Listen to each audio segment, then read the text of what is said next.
I am Ray Kurtz, part of the Riley County Veterans Recording Project. And if you'll give us your name, we'll get started with it. My name is Phyllis Jack. And do you remember your serial number? Yeah, 763-2239. Okay. I had to peek at that. And Phyllis, you were in high school when the war started, and you want to tell us a little bit about your high school and the patriotism a little bit maybe, and what was happening with men going off to the war, and then kind of get you started here. Well, actually, I think that my class, the men entered the service after high school. Mm-hmm. I do remember 2 boys who were killed during service. Mm-hmm. After high school, I attended junior college in Burlington, Iowa, and graduated from the junior college. With what kind of a program were you in? Well, general? Just a general program. Yeah. Mm-hmm. And then following that, there was an opening in the Weather Bureau in my hometown of Burlington, Iowa. They needed weather observers, and they had never had women doing this work before, but so many of the men were gone mm-hmm. into the service that they were accepting women. And so I had no training for it, but I was hired and trained right on the station, right as I was with the Weather Bureau office at the airport. And then, let's see, I believe I worked for the Weather Bureau for 2 years in Burlington. And at that point, I decided I wanted to join I wanted to join the Marines. Mm-hmm. And so 2 of my brothers were in the Navy. I was going to ask why. Yeah, and I think that was it. Uh-huh. And then I remember going to the recruiting office, and there was no Marine recruiter. There was a Navy recruiter. Mm-hmm. And so, I indicated that I had wanted to go to join the Marines. And he said, well, I don't know why you're going to do that. He said, the Navy does all the shipping for the Marines. And I said, well, and the Marines do all the fighting for the Navy. But despite that, he's laughing. Despite that, he took me. He enlisted me then, or accepted me. Were your parents encouraging this? No. My mother had died when I was younger. Mm-hmm. And my dad, I was 20. Mm-hmm. I wasn't a kid at that time. I was 20. But to join, I had to be 21 without, except if your parent had a parent who would sign for you. And fortunately, my dad knew the recruiting officer and respected him, and so he allowed his only daughter to go off into the Navy. And so I was at first assigned to boot camp in New York, the Bronx, New York. And that, I can't remember just how long that lasted, mm-hmm. but I remember that I believe the Navy had taken over a boys' school, mm-hmm. and the buildings were where we lived. And I remember it was very hilly, and we had to do a lot of marching. And so, but I was pretty good shape then, so mm-hmm. it had no effect on me, but that was kind of interesting. Now, was it done all by women? Were the trainers women? All. Yes. And we referred to them as sir. I mean, they hadn't gotten around to That's a taking good it point. seriously. Good point to make on this tape. Okay. Yeah.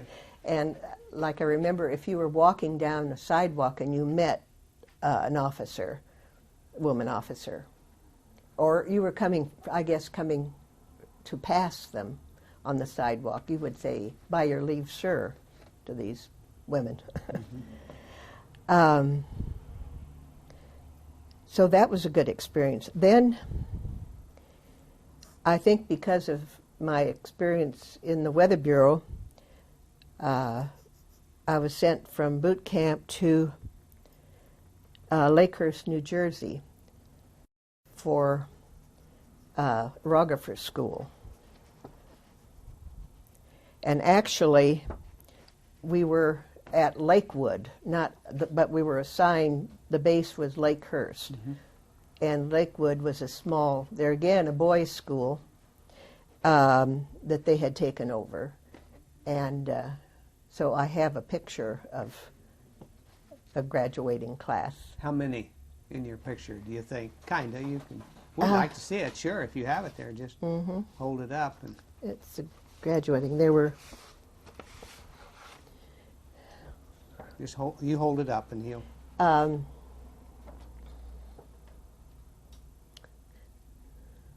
now, are those all women? No. These are men and women. Men and women. So you went to school together with men and women? At Lakehurst, but not. Yeah, no. Yeah. This is a group of waves here. Okay.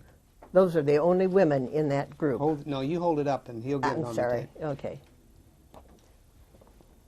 And if you'd like to know, I believe I'm right back there, back row. Good, thank you for showing us that. And then these were the Marines over here, and all the rest were sailors.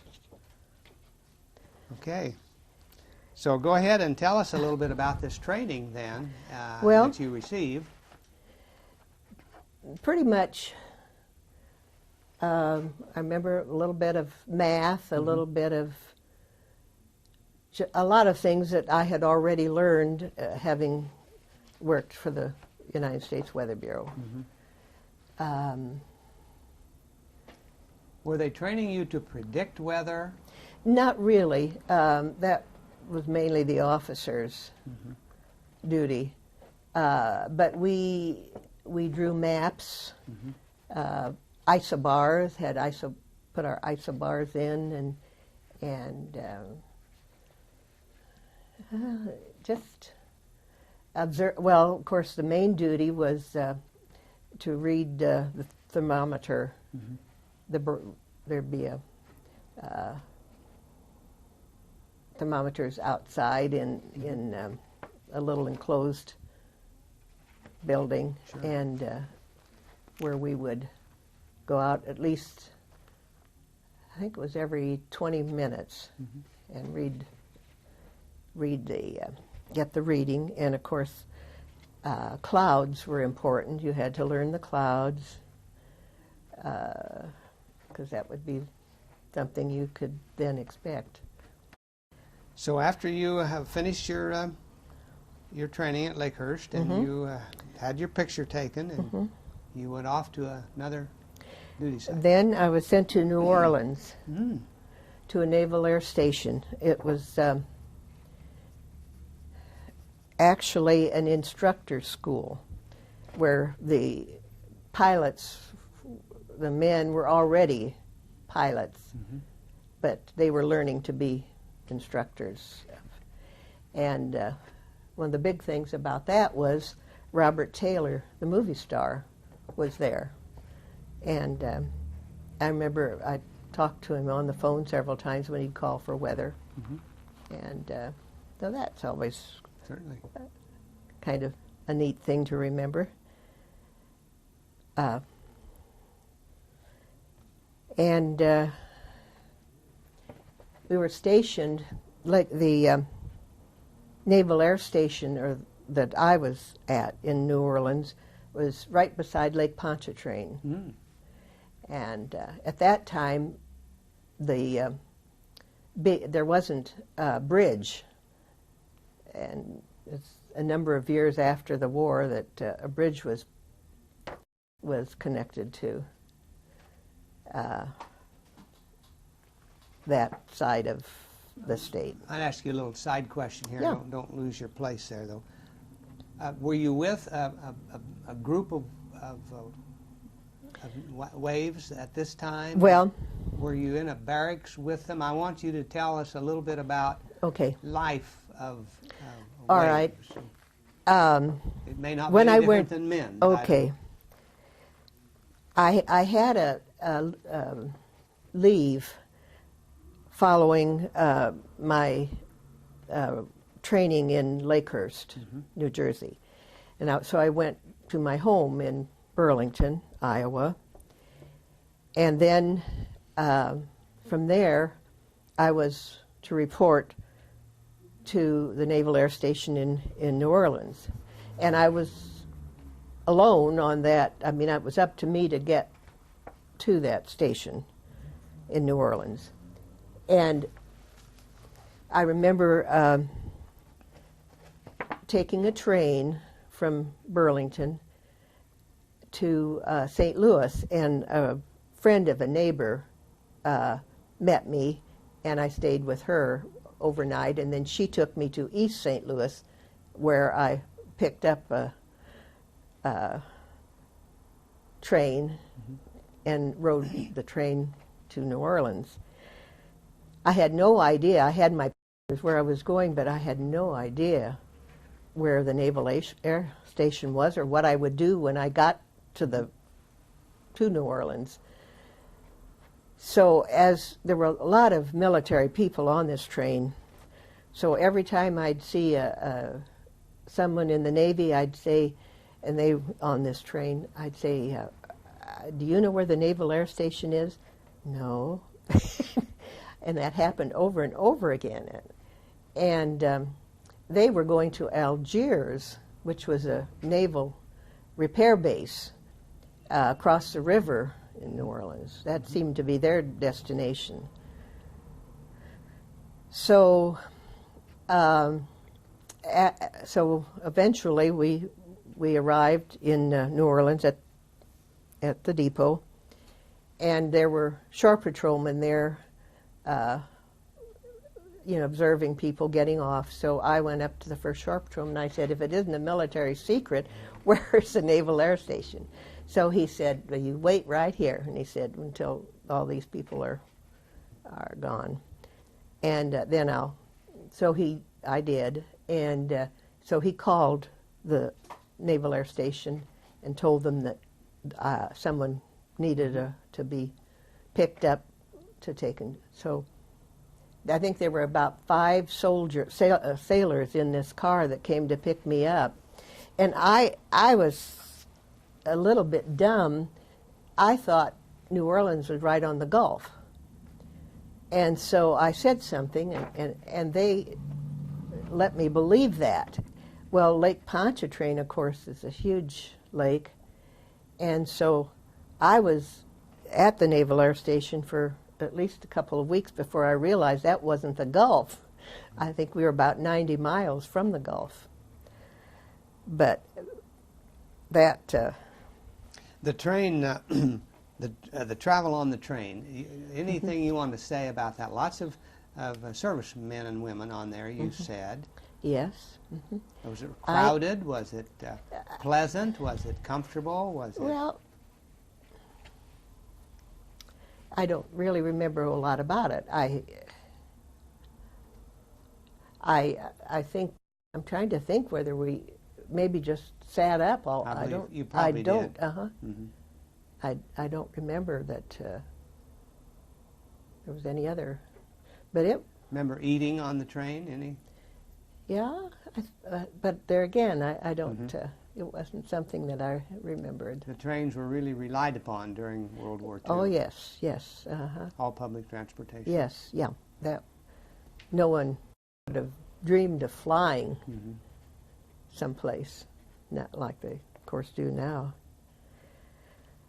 So New Orleans was an interesting place to be because you could go to a beautiful park, Audubon, I think it was Audubon Park.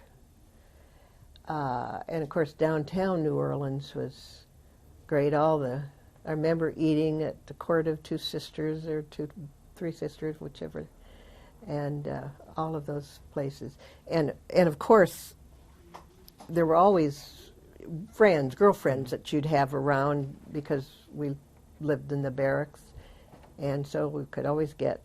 How many were in the barracks, would you say? Quite a few? Yes, because I think each area was a bunk area. And they all had different duties on this Naval Air Station. Naval Station. Yeah, there were women who were mechanics. They were and did the air. And I believe it was there that I was on a softball team. And we played, we were playing the team from one of the other places. And we didn't have too many women who wanted to play baseball, softball. So we talked this one girl into, making our number. So she got up to bat, and she was a little girl and not very athletic, and so she just couldn't hit that ball, and we kept saying, choke up on the bat, choke the bat, because we felt like if she had a little better leverage, she'd be able to do something. Well, she struck out, and when she came back, we said, "Why didn't you choke up on the bat?" She said, "I was holding it as tight as I could." I couldn't. And so, well, that's just something I remember, not very important. So, on any of the women, did you keep in touch with them in later life? There was, no, not really. One girl, her name was Peggy Curran, and she was from New York, that New York area.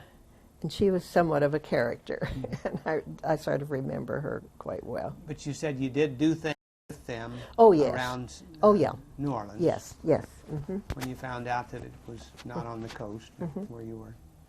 Yeah, right. Yes, we did a lot of things. Maybe there'd be 4 or 5 girls going out. And I remember one time winning a jitterbug contest. A group of sailors and waves went out to this club. And I'm not sure we were even supposed to be there, but they had a jitterbug contest. And so the fellow that I was dancing with was really a good dancer. I wasn't that good. But he fell down. He slipped and fell during our part. And I think we're the only military there. And so they applauded pretty loudly. And so and I can't even remember what we won. I think it was, I just don't even know. But I remembered that. And so then, my time at Bunker Hill, my time in New Orleans was over, and I was sent to Bunker Hill, Indiana. And so I guess you could say I helped fight the Battle of Bunker Hill. Yes, you could. And I don't believe I was there too long. I don't remember much about Bunker Hill. Just that it was a place to be in, and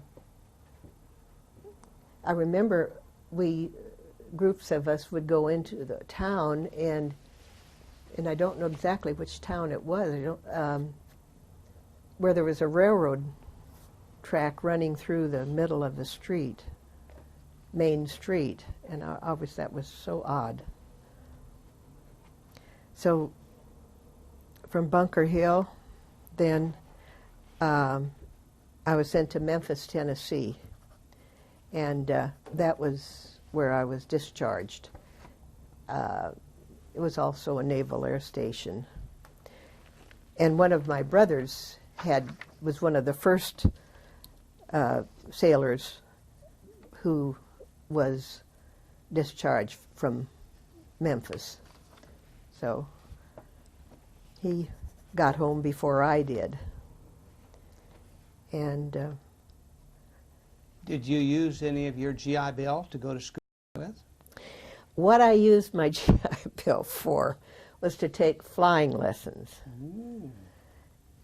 And I soloed, but so poorly that I didn't ever want to do it again. But what really made me decide I would give it up, let's see, I guess Lola and I were married then at that time. While we were on our honeymoon, the owner and one of the instructors of the school was killed in a plane accident. And I decided I didn't really need to. But I did then go back to work for the Weather Bureau in Burlington. Actually, I first went to Cheyenne, Wyoming. This was before I was married, and then came back to Burlington and continued working even after I was married. I think Lola and I lived in Burlington for about 3 more years, and I worked for the Weather Bureau there. But no more weather work after Burlington then? Right. Mm-hmm. Okay. Mm-hmm. So overall, since some of your family may watch your tape, or did your waves experience change your life? Was it how did it influence you? Yeah. Well, it gave me an experience with meeting many different kinds of people. Yes. And learning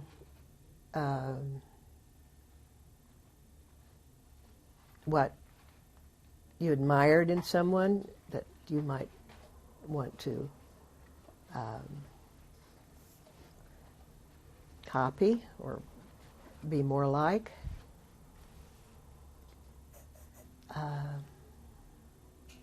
It was a good experience. It was a good experience for me. Being from Iowa, were you surprised at how people from other parts of the nation acted or behaved, or? Oh, only in a small way, because I can't remember any really. Mm-hmm.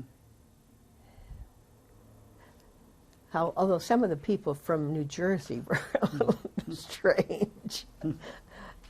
And I don't mean that in a bad way. That was just... They talk different. Yeah.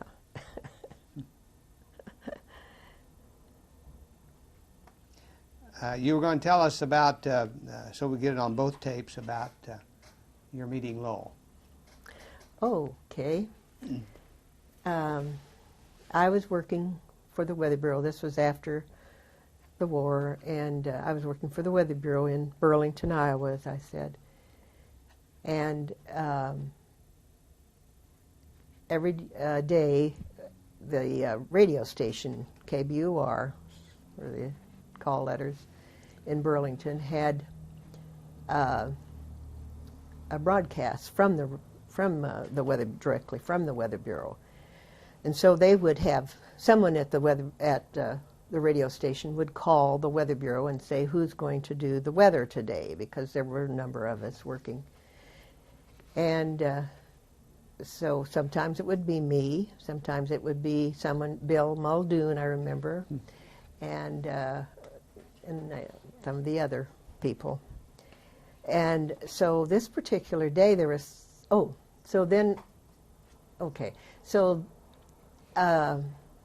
I was going to do the weather this particular day, and there was some reason why that either they didn't call or they got the wrong message when they called. So Lowell then, who was working at the radio station, was introducing the person, and who happened to be me, and he said, "Now here's Bill Muldoon with the weather." And so Phyllis came on. And so then later, everyone was laughing at the radio station about it, and one of the men said one of the fellows said they knew they had met me. And so Lowell said, "Well, I'd like to meet Bill Muldoon. He has such a nice voice." So that was how we met. So they came out to the radio station, and actually Lowell and I were to be married on Bride and Groom, radio Bride and Groom program. This was before television. And and I still have the telegram that was sent. And we would have had to California, of course, for the broadcast. And we decided our family wouldn't be able to go, our friends wouldn't, and so we decided not to. So I have the telegram indicating they had gotten the message that we wouldn't be on this. But evidently the people in town didn't all get the message that we were not going to be, because the church where we were married in Burlington, which was the Oak Street Baptist Church, was just packed.